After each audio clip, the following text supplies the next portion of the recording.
Да, се враќаме во студиото, како што најавивме, тука е господинот Дејан Митевски, веде градоначалник на општина Аеродром. Господине Митевски, добре дојдовте во студио 10. Сега, добар ден, добре најдов и благодарам на поканата.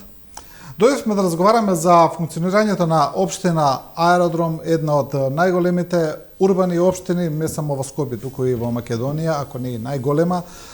За сето оно што се случува во општината и се разбира во светло и на најавениот кредит од страна на владата од 250 милиони евра кои ќе се распределат кај општините за проектите со што се аплицира, но еве да почнеме со едно генерално прашање, како што кажавме, општина Аеродром е општина со можеби најголем прилив на ново население, но тука треба да се справи со тоа инфраструктурата која постои. Па еве како вовед, како се тоа функционира? Се справува ли општината со приливот на тоа население? Да, се најголема општина во рамки на градот Скопје, околу 80.000 жители по попис, меѓутоа реално живеат повеќе од 100.000 жители на територија на општина Аеродром и со тоа не само најголема во градот Скопје, една од топ 3 општини кои што се во Република Македонија по број на жители кои што редовно функционираат на територија на општината. Инфраструктурата генерално е во добра состојба, меѓутоа напливот на нови жители, за жал во изминатите години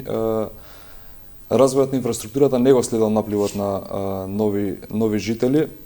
Не зборам само за она основна инфраструктура од аспект на улици, водоводи, канализација, туку инфраструктура како што се училишта и градинки.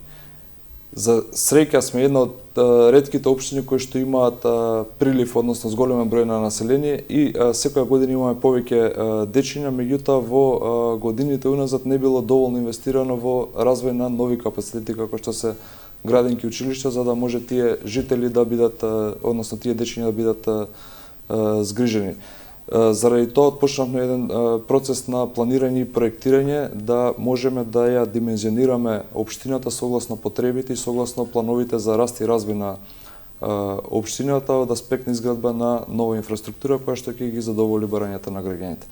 Да, ќе зборуваме за тоа, сето тоа е во светло на кредитот кој е најавен од владата на тоа задолжување од 250 милиони евра кој е направено со Унгарија, како што е најавено, тоа ќе иде прецес за развој на општините. Па еве да ве прашам, вие како општина аплициравте ли за ова, со кои проекти, што се надевате да добиете? Да, оваа година од причина што ја фаќам втората половина од 2024 година, средствата кои што владата ги додели за општините се во износ од 6 милиарди денари, како општина Аеродром добивме добар дел од средствата за решавање на основни комунални проблеми кои што ги имаме на територија на општина Аеродром. До Министерството за локална самоуправа, а потоа и до Министерството за транспорт и врски доставивме 10 инфраструктурни проекти кои што ќе бидат имплементирани во оваа фаза. Станува збор за реконструкција на улици, водоводи, канализации, плоштади и плочници, она основна инфраструктура која што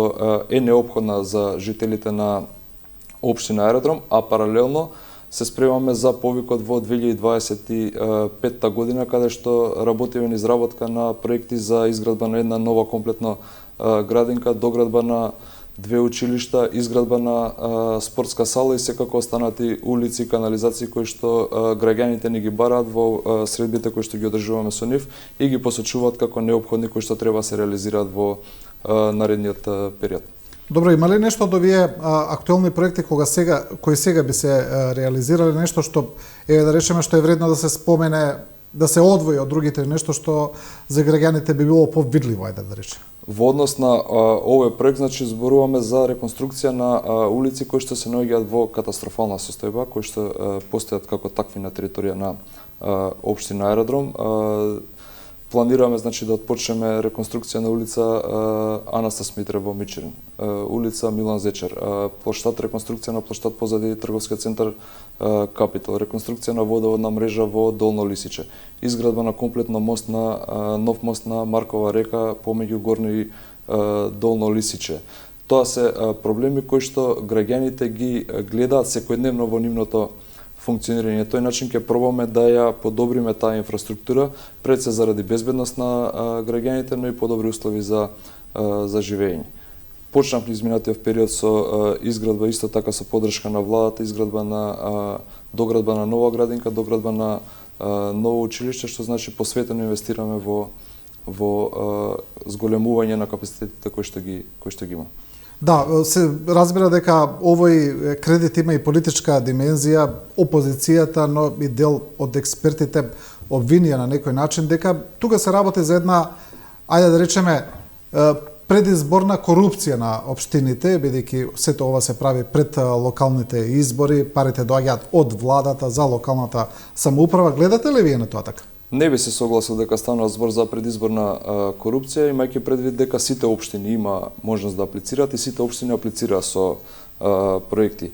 И општина Струмица аплицираше каде што градоначелник е од редовите на СДСМ, и општина Центар, и општина Газибаба, и Кисела вода, и аеродром каде што градоначелници се од редовите на ВМРО-ДПМНЕ, така да не би се согласил со тоа дека станува збор за предизборна корупција. Многу е важен овој кредит, односно оваа поддршка која што владата им ја дава на општините, имајќи предвид дека согласно начинот на финансирање на општините не обезбедуваме доволно средства за реализација на капитални проекти кои што се неопходни за нормално функционирање, така што владата ни излегува во пресрет на нашите барања како општини и на крај бенефитот го чувствуваат граѓаните. Граѓаните, дали се од ВМРО-ДПМНЕ или од СДСМ или од ДУИ или од друга партија, граѓаните ќе го чувствуваат бенефитот.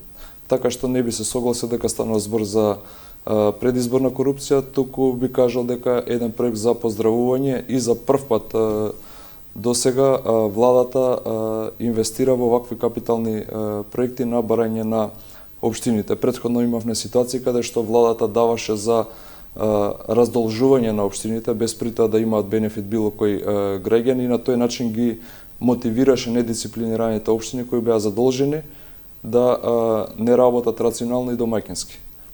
Сега се постави нов начин на финансирање да општините се натераат да сработат повеќе во интерес на граѓаните. Да, кога зборуваме за функционирањето на општината, ајде за она што најмногу граѓаните, ајде да речеме, се жалат, тука секош е хигиената, функционирањето на училиштата, градинките. Знаеме дека општината има, тоа го констатиравме, зголемен наплив на население, можеби рекордни бројки на ученици и деца во градинките. Еве за училиштата, дел од родителите се жалат дека сами се приморани да купуваат материјали во училиштата за секојдневна работа, хартии за принтање, па и принтери, дека не работи инвентарот во училиштата, електронските табли и така натаму. И тоа ми се чини дека е состојба во сите училишта на територија на општината.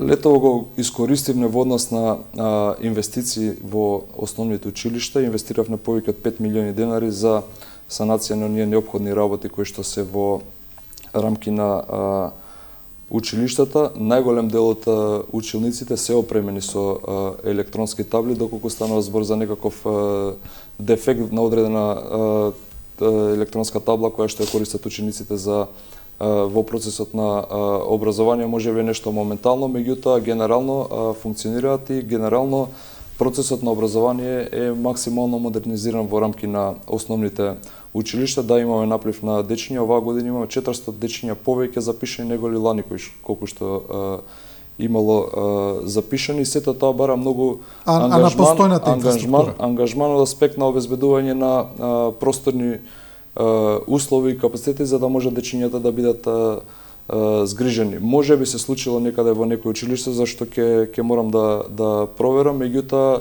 во секој случај училиштата би требало да функционираат нормално и не би требало да предизвикуваат дополнителни трошоци на родителите.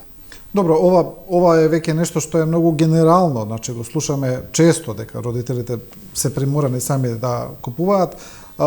И не е нешто ново што се случува од сега, можам да кажам дека тоа е со години наназад така. Иста е, да речеме, на некој начин состојбата и со градинките во однос на пренатрупаност. Тоа е веќе проблем од дана во општина Аеродром, едноставно нема доволно места во градинките, дел и од родителите одат во приватни градинки. Постои ли начин ова да се изменаџира на друг начин? Се разбира дека еден од начините да се изградат нови капацитети, предпоставувам, но што е со сегашната состојба? Да, проблемот со градинките и преполнетост на градинките постои во Аеродром и заради тоа работиме на изградба на нови градинки. Единствената нова градинка беше пуштена во последниве 15 на години, беше пуштена претходно во мандатот на градоначалникот Муцински. Тоа е единствена градинка која што беше изградена на територија на општина Аеродром во период од 15 години. Почнавме со доградба на втора детска градинка која што ќе има капацитет за 180 нови дечиња. Тоа го почнавме пред околу 1 месец. Работиме на проектирање на 2 нови градинки дополнителни, кои што ќе имаат капацитет на дечиња од прилика околу 400 дечиња. Ќе покажат проектите точни бројки колкав број на дечиња ќе може да сместиме, и со тоа во еден мандат би добиле капацитет некаде зголеме за 700-800 дечиња кои што ќе можеме да ги прифатиме.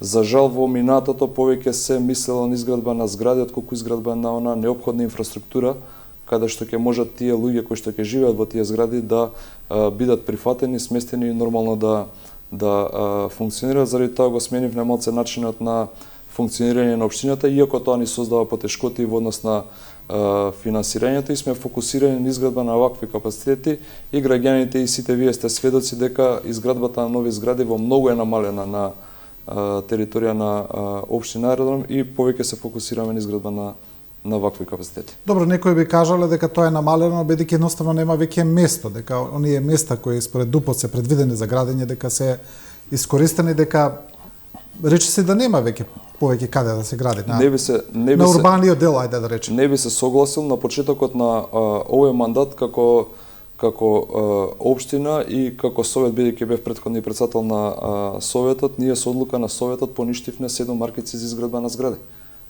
Тоа значи дека има локации, меѓутоа се трудиме развојот на општината, експанзијата да не биде во на урбано централно јадро кое што и така е пренатрупано, туку да пробаме да го дисперзираме на локации каде што се уште немаме ваков урбанистички хаос како што се случува на одредени делови на општината, особено Стари аеродром и Мичурин, каде што се изградени премногу згради, но за жал инфраструктурата не го пратила тој развој. Општината мора да се развива и мора да се градат дополнителни објекти, меѓутоа тоа никако не сме да биде во она централно општинско јадро каде што итекако е пренатрупано. Да. Каде би се развивала општината? Кои се визиите? Перспективно, значи делот на Трета македонска бригада, десна страна, постои можност за развој, и во тој дел ќе се потрудиме да развиеме и инфраструктура. Значи зборуваме за оној делот према кисела вода, што е према така? Кисела вода, да, до железничката станица, значи покрај паралелно со помеѓу Трета македонска бригада и железничката пруга. Тој е дел кој што може да биде развиен и треба да биде развиен, имајќи предвид дека е премногу блиску и до централното градско подрачје, а е дел каде што има или куќички каде што живееле претходно луѓето во дивоградби, или дел од индустрија која што во делови функционира, во делови не функционира. Тоа е перспективно локација каде што можеме како општина да се развиваме, и секако во делот према Лисиче, ако ја погледнеме мапата на општина Аеродром, ние имаме развиено 1/3 од територијата на општина Аеродром, 2/3 не се развиени. Зошто се инсистирало упорно да постојано се градат нови згради само во оваа 1/3 која што била веќе изградена и функционирала, е прашање за претходниците, меѓутоа планираме да ја развиваме општината на малце поинаков начин. Да се вратиме на училиштата, имаме едно прашање, бидејќи тоа ми кажа дека е важно за родителите. Дали планирате можеби да ставите клима уреди во училиштата? Бидејќи еве гледаме дека општина Центар тоа го прави сега. Дали имате таков план? Да, го видов проектот на општина Центар, станува збор за 8 училници кои што беа поставени клима уреди. Ќе разгледаме како опција, не сме размислувале како опција, меѓутоа ќе го разгледаме како прашање. Беше многу актуелно во изминатиот период, особено на почетокот на учебната година, кога температурите беа високи, така што би го разгледале како опција, да видиме што ќе значи аспект на финансирање, трошоци за имплементација и доколку дозволува буџетот би пристапиле сериозно кон имплементација. Да.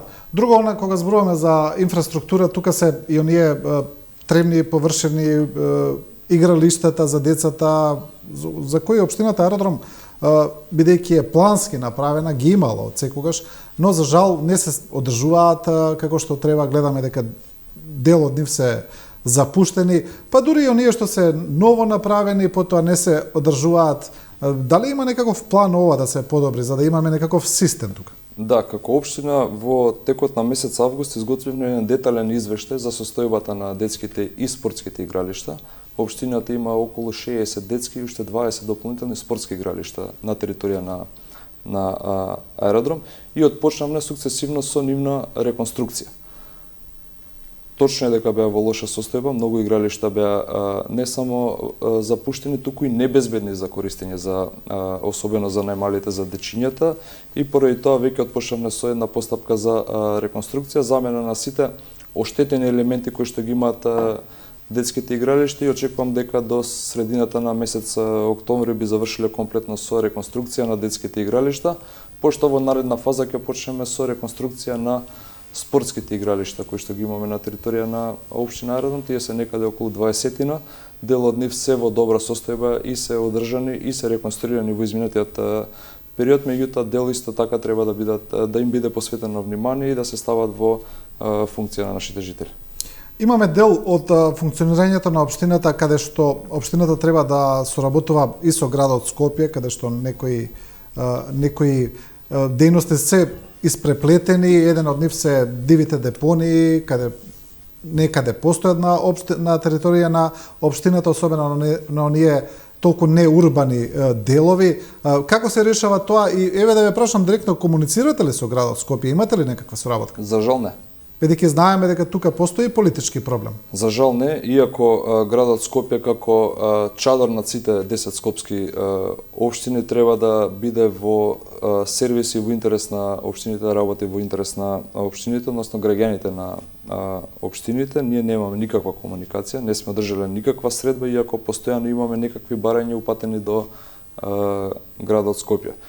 Дополнително состојбата со јавните комунални предпријатија на територија на град Скопје, како што се комунална хигиена, паркови, зеленило, лајка, е во таква очајна состојба, каде што речиси на секој наше барање не добиваме ни одговор. А проблемите кои што ги гледаме со преполни контењери, депони околу контењерите, неискосени паркови, ненаводнети паркови, се директно во надлежност на јавните комунални предпријатија под градот Скопје. Впрочем, и ние како граѓани секој месец плаќаме и одреден надоместок кон јавните комунални предпријатија.